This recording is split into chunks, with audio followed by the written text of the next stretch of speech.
So we called this session Unlocking HubSpot's New Features, and we said this is the webinar you can't ignore.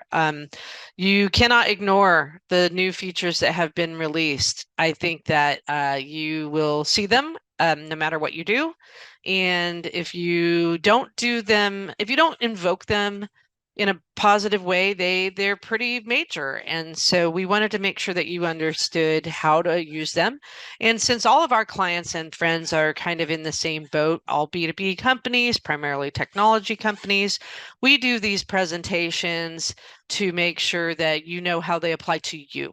HubSpot has a very wide customer base, all the way from very small businesses, nonprofits, all the way up to huge enterprises, and they're in all industries. So they can't provide this kind of color commentary, and that's why we do it. At Orange Marketing, we review these features every single week on Monday mornings. And I can't tell you, there hasn't been a week this year in 2023 that we didn't have stuff to review. And I actually put this presentation together, and I had looked at my previous webinar, which was in March, and it's just mind-bending how many things have been released this year. And so I'm very, very excited to talk to you about this.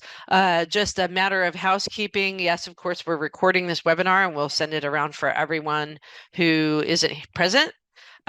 We also will send you a read-only copy of the presentation that I'm showing you right now, so you can make a copy of it and put your own notes and put your own observations and how you're going to use these things to share them with your team. We cannot cover all of the features. There literally have been hundreds and hundreds and hundreds of features. It's just absurd. I'm going to cover the ones that were new since March and that are really highlights. We will also be sending lots of resources. There are legion of them. And so there are many, many ways to dive deeper. You could always reach out to us for help, but don't worry, this is not your last chance to learn about these things.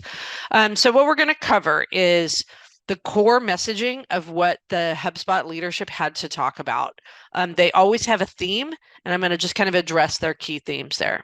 Then there were really 6 core feature themes. Really only 4 of them are big enough to warrant conversations for you. For other kinds of customers, I'd be talking about the other 2 just as much, but these ones are the ones that most apply to you. We're going to show you how to get them, and then we're going to give you all these resources.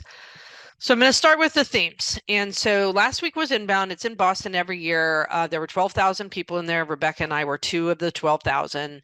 One of the things that was amusing to me personally was that everywhere on all of the signage, of which there's just tons and tons and tons, and it was very pretty, and I loved all the colors. It was turquoise and orange and pink and stuff, was this like icon that was 2 lines and an arrow. And they were everywhere. And there were 2 of them, just top and bottom like this. It was literally everywhere. I was like, what the F? Like, I literally have no idea what this means. Why are they showing this to me? Everywhere, on all the signs, on all the slides, on all the booths, on all the floor, and all the lighting. And it literally took me until I was putting this slide deck together to understand what it meant on all of the material. And it was hilarious. It meant things are transitioning. And so these were their core themes. There is a transition from search to social. Part of this has to do with AI and generative AI giving you answers rather than having to look through websites to get answers. But moreover, they actually had a statistic that showed that 44% of buyers use social to source new products. And they weren't just talking about consumers, although all of you are consumers. And I'm ashamed to admit that I bought the TikTok scrubber. If you have, I mean, honestly, it's life-changing. I do recommend. But even for B2B, buyers are using social to source products. They also said we're really moving from a situation from people wanting to convert on your website, i.e. fill out a form or buy now, to being able to converse, to be able to get an answer to their question the way they're able to get an answer to a question from ChatGPT right now or whatever other bot they're using. And so they're really emphasizing the use of how there's going to be a proliferation of chatbots and how people are expecting to get an answer directly rather than having to go through this big journey, talk to a sales rep, and go through this kind of traditional linear process. They furthermore talked about the difference between, moving from personalization, i.e., dear first name and at company name, to a truly personal experience. And they believe that truly personal experience can be executed now because of the use of data and how you can use data to isolate very small segments of your customer or prospect base and communicate with them in a truly personalized way. I don't have time to play it right now, but there's a link to this. This is actually HubSpot's TikTok. And again, like if you're not on TikTok, I'm 52 years old. I'm on TikTok.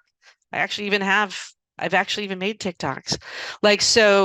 Check it out. There's a lot of new social media that you should be participating in, and at least you should know if it works for your company and your brand. But look at this one. It is hilarious. It honestly made me laugh out loud. And then the move from being reactive to proactive. All of this is related to this theme of you have the data now, you have the tools, you have the automation. There's almost no excuse not to be proactive with your prospects and customers. You can know using data if they're having problems using your product. If they're not using it, they're having a problem or there's some reason, and you can know that. Ben from RISA is on the phone here. They're doing a great job of this, really being proactive and using data to move to this. So those were kind of the primary themes, but then they kind of have to fit an overarching story. When they get up and do their big keynote, they have to tell a story that connects all of that kind of stuff. And in this case, customer connection driving growth, like all of those transitions that I just covered is talking about customer connection. And I think we all know this to be true as humans, that the company or the person that really connects with you, understands you, and knows what you need and want is going to be the one who wins your business. Literally, when we were in the practice session here, Rebecca was telling me she's working on a landscaping project, and she found out that the person that they picked didn't have like a planning process where they're going to actually draw out the whole thing and show it to her and get her approval. And it's like, wow, you got to know, if you guys all know Rebecca, like you guys all know her, like that's not okay, right? Like, so what a gap there. If they had known her, they would know they got to demonstrate that. And what HubSpot's telling us is we should know our customers well enough to give them what they want. And then they have the data to back this up, that really truly connecting with people will increase your growth. And again, I think we all intuitively know this to be true, but these data points really bear it out. They furthermore go on to say that the use of generative AI can help you drive that connection at scale. And I totally agree with this. The final highlight on that was to evolve to meet your customers where they are. Truly your customers, even for our group, which is B2B companies, those people are still consumers. They're still experiencing the world that way that you and I are as consumers, and we as businesses need to evolve to meet them where they are. If you have questions about the themes, save them for later. We don't have time. So now I'm going to move on to the big 4 product themes, because this is what you guys came here for. Again, there were 6. The other 5 and 6 were integrations and the growth of HubSpot as a hub with hundreds of integrations now in the marketplace.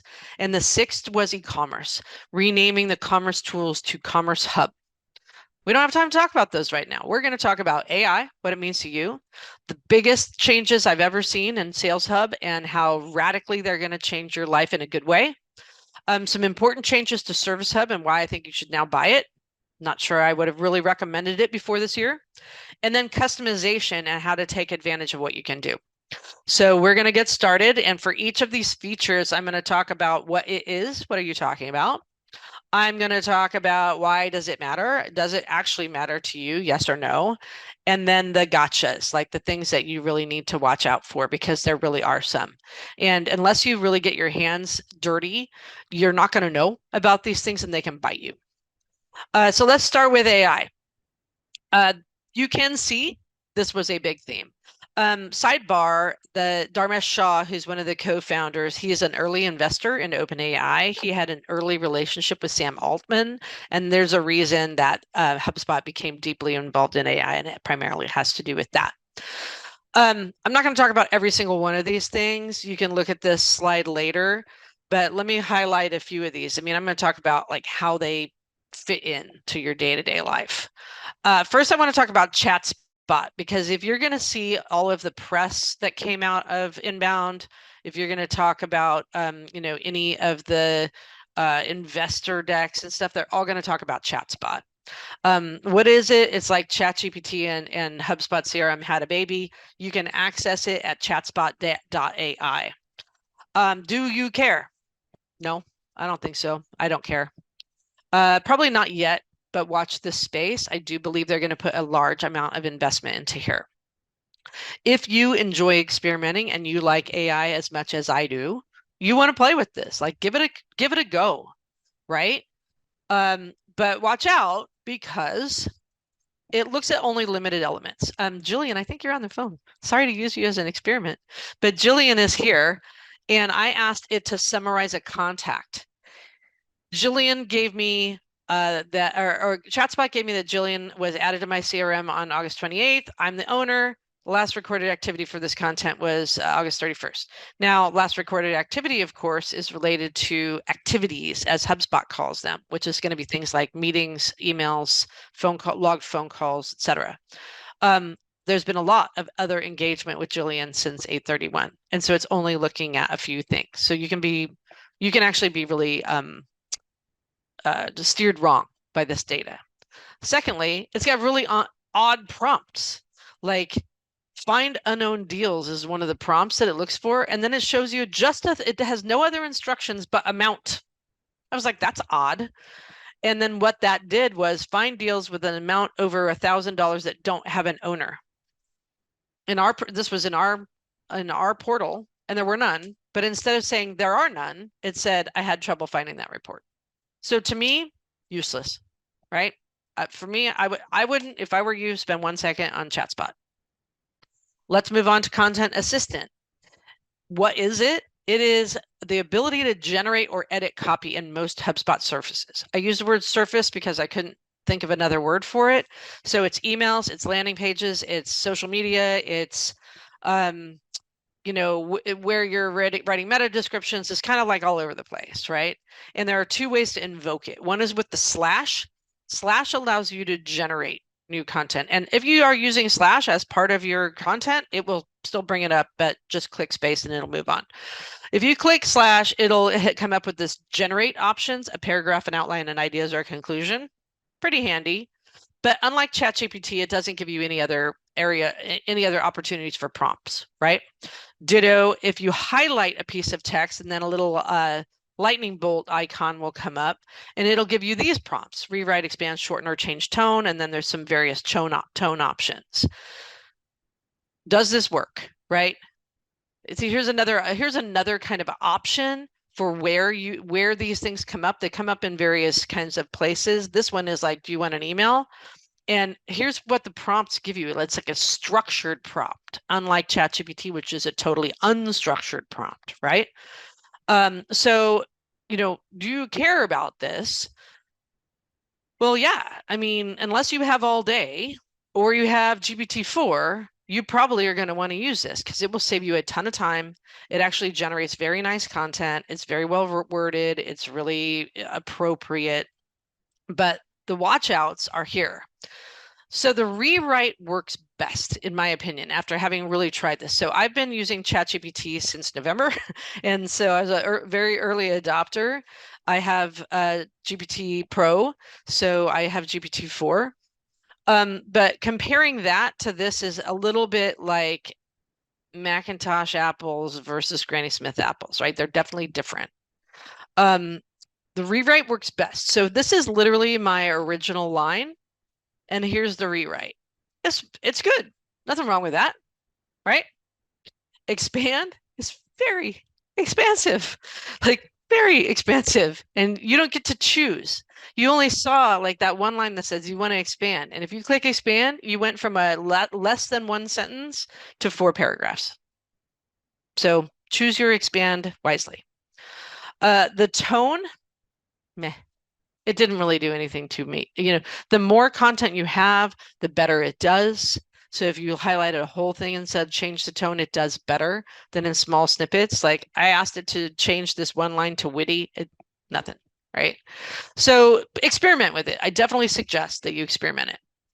Here's how it works in social. Here's one of the choices is allowing you right in your social media, generate it yourself.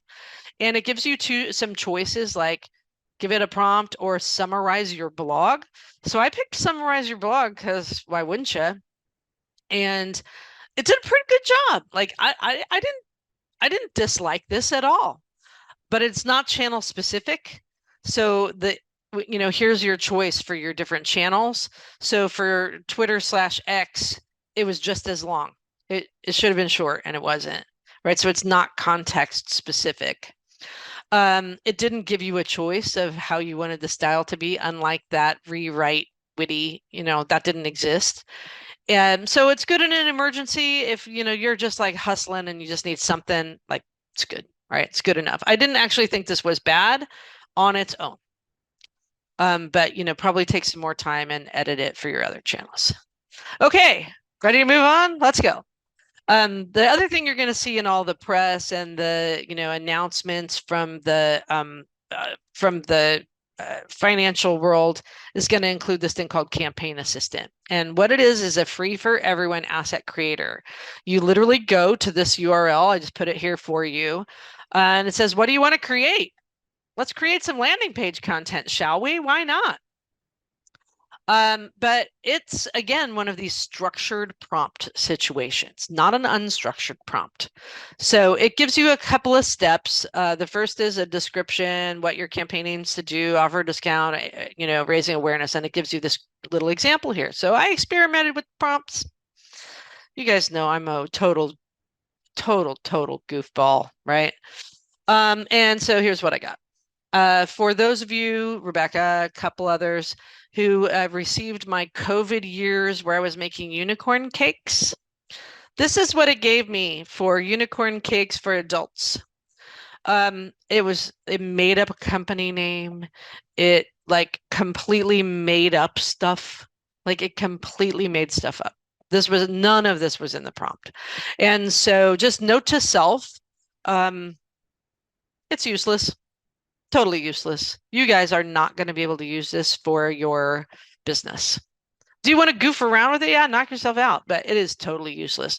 There's not enough prompt options. You can't tell. I mean, it doesn't work with like, and this and that and this and that. It doesn't work. So here's some stuff on the AI that are announced but not released. Website Assistant, same as the thing I just showed you, Campaign Assistant. You won't care.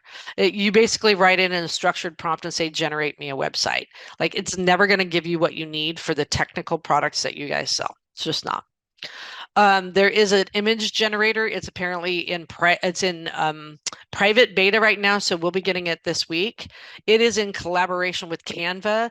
I used Canva to create this image here. And if you have experimented with Midjourney or any of the other ones that like you can, again, put a really unstructured prompt in and you can be very descriptive and you can get like, there's award-winning art from Midjourney now. In Canva, I said, give me Sasquatch and a unicorn standing next to each other. And I would just be careful about using anything that includes hands or legs because I think this unicorn only has 3 legs and this Sasquatch is like a bear. And then AI reporting is the one that I think is going to be the biggie. And it's going to allow you to provide just natural language inputs to say, show me a report that gives me all of the customers that have this product and not that product. Again, private beta, we should get it this week. More to come when we have it. All right, moving along for the biggie. This is all about Sales Hub. So they basically called this thing the Reimagined Sales Hub. I'm going to spend a little bit more time here because this is going to affect all of you very, very positively, I hope.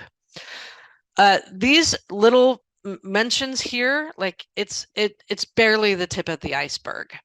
I'm going to talk about the prospecting workspace and how that works with leads. I'm going to talk to some extent about like all the deals. There's so much more than this. This is literally the roadmap slide that they have public. not even the tip of the iceberg. This is one of the selling slides that they gave us as a partner. And this, I think, summarizes it quite well. Moving from disjointed, scattered point solutions, like Orange Marketing's implementation, if you have one of our Sales Hub implementations, we tried to solve this particular problem using filtered tabs for your different lead statuses and task queues to try to keep this all together. Basically, they productized that into everything you need all in one place, and yay. It's very intuitive versus being difficult and painful. It's definitely speeds things up. The pricing, it's pricing, but do note to self, we've been informed that the prices are going up. Here again is the data that proves all this to be true. And we've done something nearing 100 implementations now, and I can agree just from a gut perspective, I don't have the data that they do, but people with sales and marketing have an increase in close rates. People with sales and service have improvement in close rate, and people that have all of them do the best. And I agree that that's true, because the less disparate systems you're using, the more your teams are working together, the more you're going to close business. So with that, this, my friends, is the big kahuna. You may have already seen it. You may, I hope not, have already turned this on. What this is called is the Prospecting Workplace. And it was launched about 4 months ago, but it was missing one critical component that you see now, which is this little bitty thing here called leads. Before, it had all these tasks and whatnot, and it had this little to-do bar, which is meant to be kind of your inbox zero, which I've always advocated for. The ability to see your schedule, like your actual calendar right in front of you. The ability to see your activity feed, what people are opening, clicking, doing, so that you can act on the most active, prospects at the time. But this leads thing is like, that's the wow, right? It's also could be, if you use currently or have used in the past Salesforce or any other CRM, you might have just had a heart attack like I did. Like I nearly, when this was pre-announced about 3 weeks before inbound, I seriously was almost in tears. I had no idea what was coming, and I was terrified. I'm not terrified now. So Prospecting Workspace is a single place for your sales reps, especially your SDRs and BDRs, to work from. It is found under sales, and then prospecting is literally the first item under the sales menu item. Do you care? Absolutely, you care. If you don't care, you are in the wrong place. Please say bye now. It was nice to see you, though. What it does is it allows you to show significant increase in effectiveness and efficiency. Not just efficiency, although I'm a huge fan of just efficiency, but also effectiveness. You can do more to the right people at the right time. It brings existing tools, and by existing tools, I mean the ability to create deals, the ability to use playbooks, the ability to use templates and sequences, the abilities to book meetings for yourself or others, all in one place into harmony and flow. It used in conjunction with things like the customization, which I'm going to show you in a minute, is really truly a game changer. If you set this up right, it's like the skies have opened and the rainbows have started flying in here. But there is seriously some watch outs here. I really loved this. I thought that was hilarious. You need to implement it right once, because if you turn it on and it is incredibly easy to turn on leads, it is incredibly easy to make a huge mistake if you have not planned for this, because it is very uneasy to undo. So you need to have a plan before you turn it on. You need to train your team before you turn it on. You need to have a training plan, or they will be very confused. And you need to test it very extensively. You need to know what's going to happen before it happens. I could tell you for about the next 20 minutes all of the little tiny things that I know that are gotchas. We don't have time, but I will give you this. When you turn it on, it automatically generates leads. There's only one place to see leads, and you can only see it by individual sales rep. You cannot see it by all reps. And so it is very difficult to undo, like I said. I I'm going to talk to you at the end about how we can help you understand this, but just, if you want to know more, like reach out, let's talk about it before you just click the one little button that it takes to turn this on. So this idea of leads, what are they, right? What are they really? So we thought at first that they were a new object. They were described that way. So I was like, oh boy, there we go. HubSpot's now Salesforce. Now you have leads, contacts, accounts, opportunities, just like Salesforce. Nope, that's not what it is. It's totally not. They call it different things. They call it a sub object, a child object. They call it a task on steroids. They call it all kinds of things.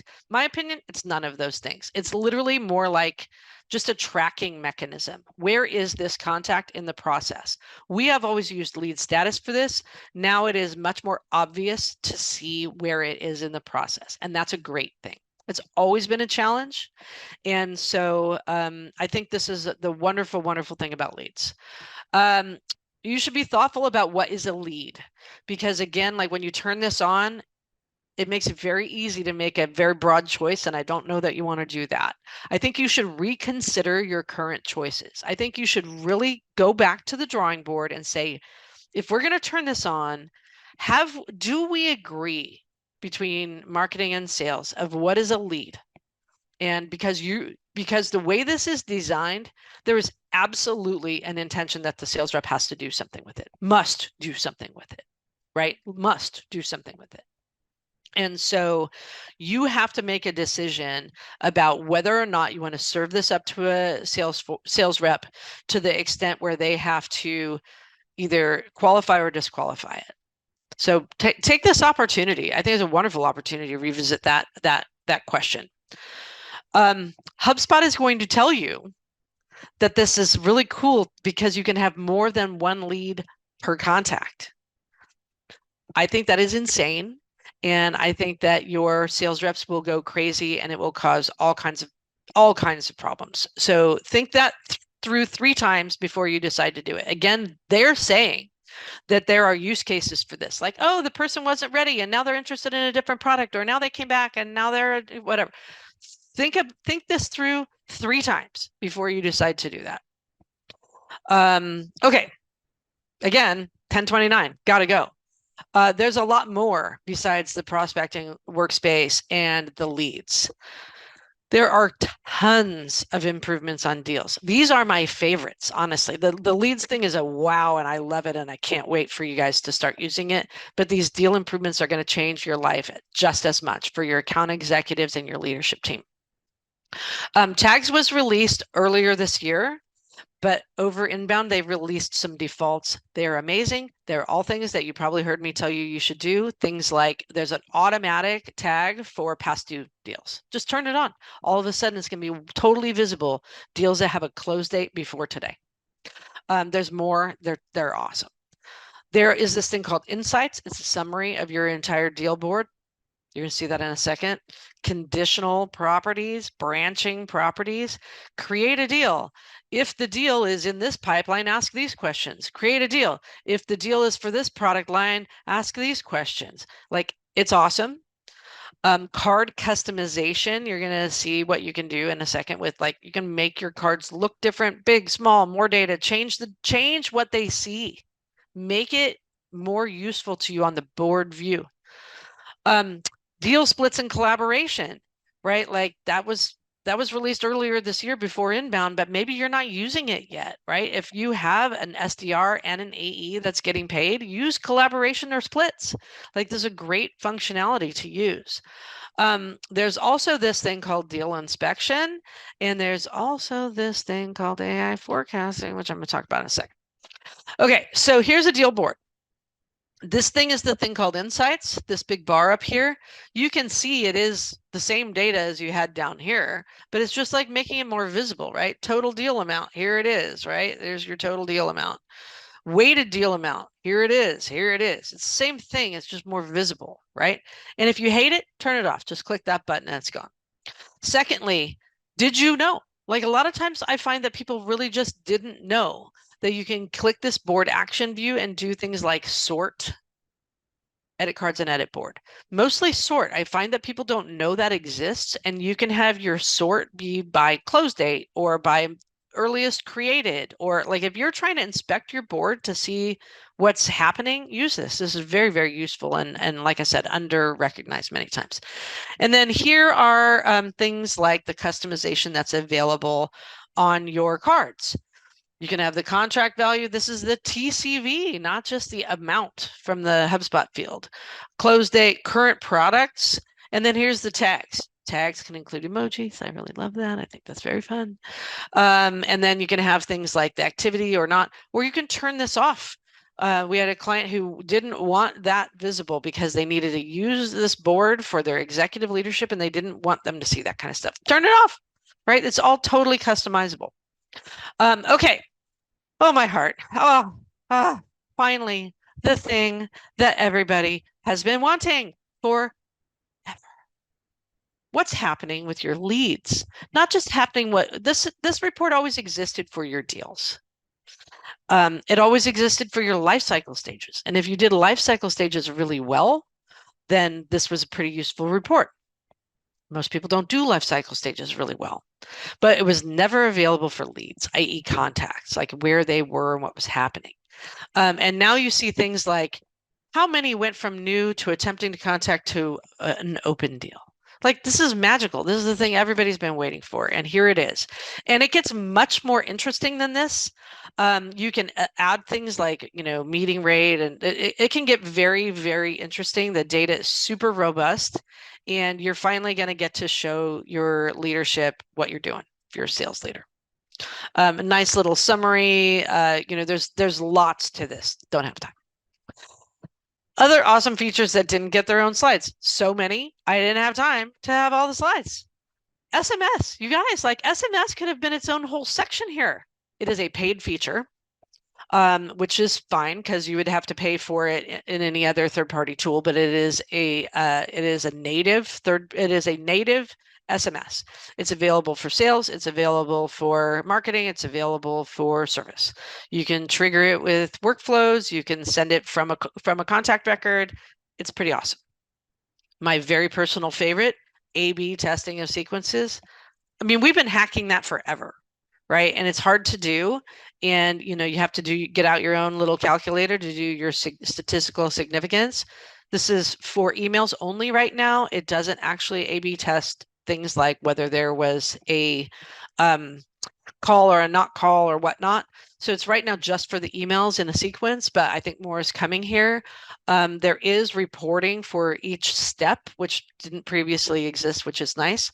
Huge changes in meeting, routing, and booking, right? So a sales rep, if I'm a BDR, I can book on somebody else's calendar. That was previously unavailable, like believe it or not, but it was previously unavailable and people had all kinds of weird workarounds for that. But it's now very, very simple to select another user and book on their calendar. Lead form routing. Hallelujah. Talk about the hacks that we had to make this work. You can actually have a form that asks questions that give a different answer. Like, so we actually used to have all weird JavaScript and stuff to try to make this happen. But now you could say, you're in California? Oh, the thanks page goes to this rep's calendar. Yay. Right. Seriously, like, where has that been? Yay. AI forecasting. This is actually huge. It's got one little bullet point on here. This is humongous. What it does is it takes your data, and it works best if you have a lot of deals and a lot of closed won and lost deals especially, but it takes your data and gives you a real forecast based on the true likelihood of something closing or not closing. They call it AI. I will say machine learning. I think AI is a misnomer in this particular case, but it is definitely going to help you have a more realistic forecast, although I always will advocate for actually making a real pipeline with a real forecast. And therefore, it also gave me, to my just delight, forecast accuracy reporting. So you can make your reps do it better. Like, hey, tell me for real when this thing is going to close. Tell me for real what the dollar amount is going to be and get it right. I have a mentor, Mark Malloy, who's just a miracle worker. And he has always been so good at this without any of these machine learning tools, because he makes sure that there's a real process, that there's true exit criteria, and that the reps are really moving things along where they should be. So this is going to help straighten that all out for all of you. Tons of call intelligence improvements using, HubSpot calling has gotten better. Inbound calling, outbound calling, transcripting, summarization, all of that kind of stuff. It's amazing. There's been a bunch of improvements in quote to close processes, including improvements to creating e-signatures, payments, and so forth for contracts. This was a huge announcement. Improved LinkedIn Sales Navigator. This is going to allow you to bring data directly in from LinkedIn Sales Navigator. I don't think it's going to replace your use of Zoom Info or Seamless or whatever else you're using, Apollo, what have you, because so much of LinkedIn Sales Navigator still includes people's personal information, but it's interesting nonetheless, and at least help you find the right people. I already talked about things like shared collaborative deals, branching logic, like this ability to have, your deal creation or even your contact creation branching. And then a lot of improvements for use with Salesforce, the ability to send sequences from Salesforce, better what you can see in Salesforce, like the actual pane that shows meeting booking from Salesforce. And so if you have, your SDRs in HubSpot and your AEs in Salesforce, this works much better than it ever did. Phew. All right, moving on. Service Hub. This was one of the big themes, but the number of features is not that many, but they're pretty big. So I'd say again, like here, these are underrepresenting the power of what's really happening. This thing here is what I want to talk about, the new help desk experience. They're going to actually call it help desk, and I'm delighted about that because that's what it is. And what it is bringing conversations and tickets together at last. Some of you may know that conversations and tickets from a Service Hub standpoint have been independent objects. They have a relationship, but they are not totally, truly, perfectly one-to-one. And this is actually going to solve that problem. It has really been a truly a confusing thing in the past, and now it's going to be solved. Do you care? Yes, because it will very much reduce the confusion for your users, and it should improve your customer satisfaction, because the way it worked before is you could have a conversation that had a reply that wasn't necessarily visible to your users in a ticket and vice versa. And so less things will fall through the cracks here, which should increase your customer satisfaction. The watch out is it is in private beta. I haven't seen it yet. So I actually don't know enough to know whether this is as delightful as I think it will be. So watch this space. The AI chatbot. Oh, I'm excited about this. I'm extremely excited about this. It will automatically answer customer questions using your website and knowledge base articles. So picture, if you will, a regular chatbot that says, "Hi, can I help you?" And it is just an open live chatbot as if somebody were going to chat with a person. And it would say like, "Hey, I don't know where to go to collect my paycheck." The AI will use all of your available content, which is everything on your website that's public and everything in your knowledge base, even if it's private and you control the visibility of this stuff, of course. And it'll say, to get your paycheck, go to ADP and click on this and then click on that and then do that. So it will actually answer for you. Now, keep in mind, everything we already know to be true about AI is going to be true here. It could hallucinate. It could provide, incorrect information. So more to be seen here.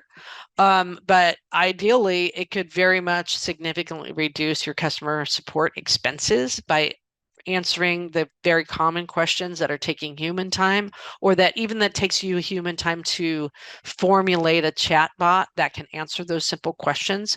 So I think it could very improve your customer experience. I think it could reduce your expenses and your workload.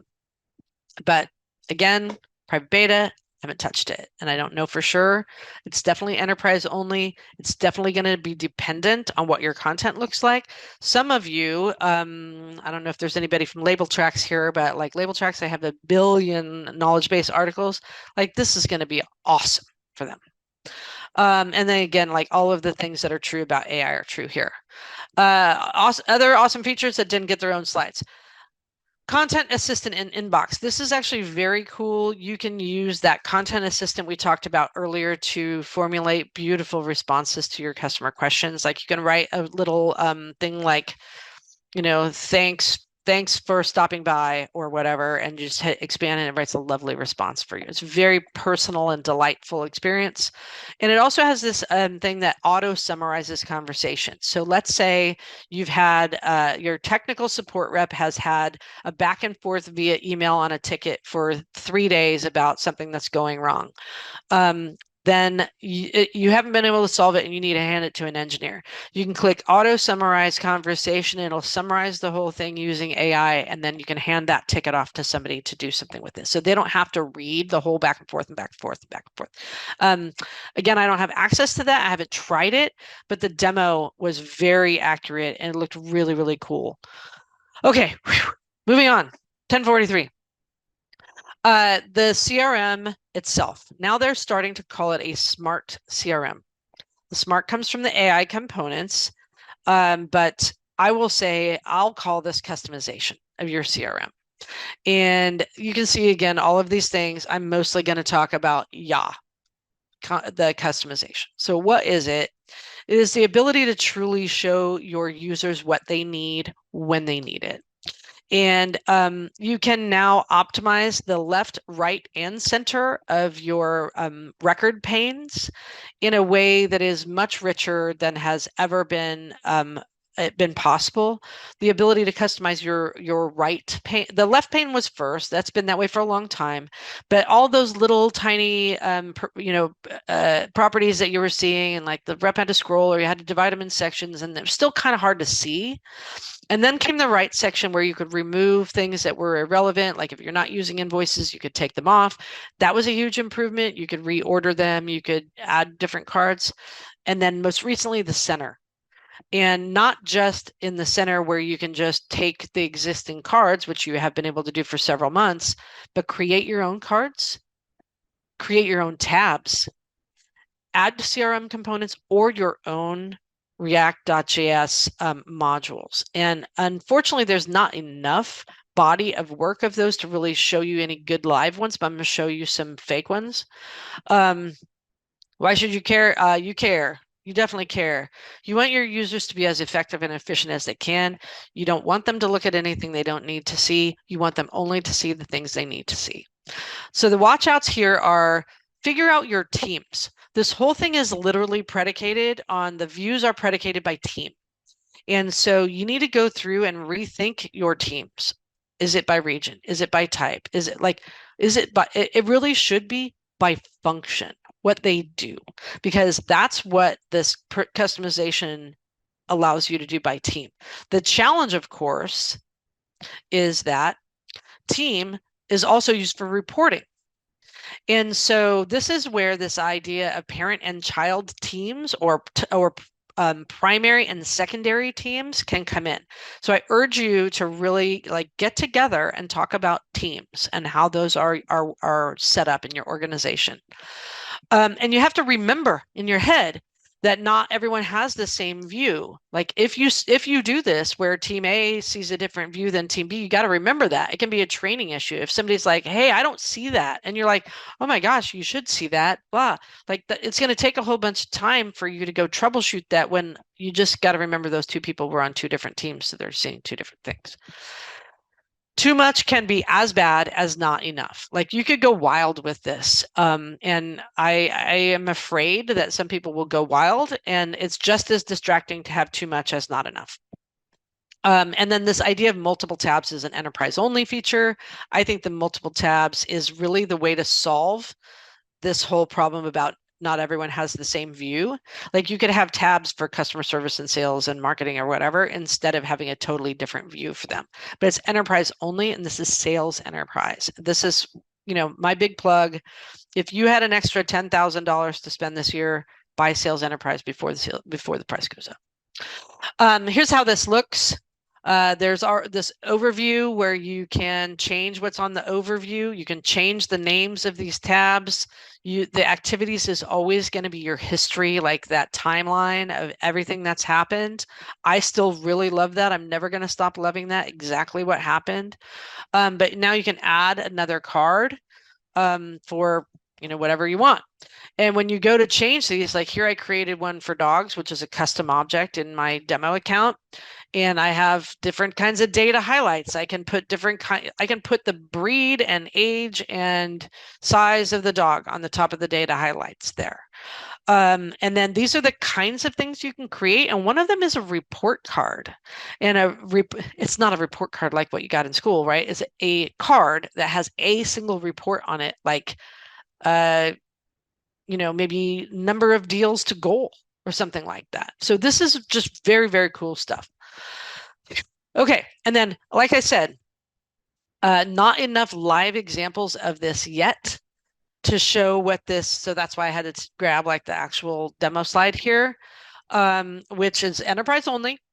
Again, like this is where I'd spend my money if I had it. And how you can make a very rich interactive experience. It's truly interactive. These React modules can be very simple and yet active. They're not just a display, which you could previously do with CRM cards in the somewhat in the center.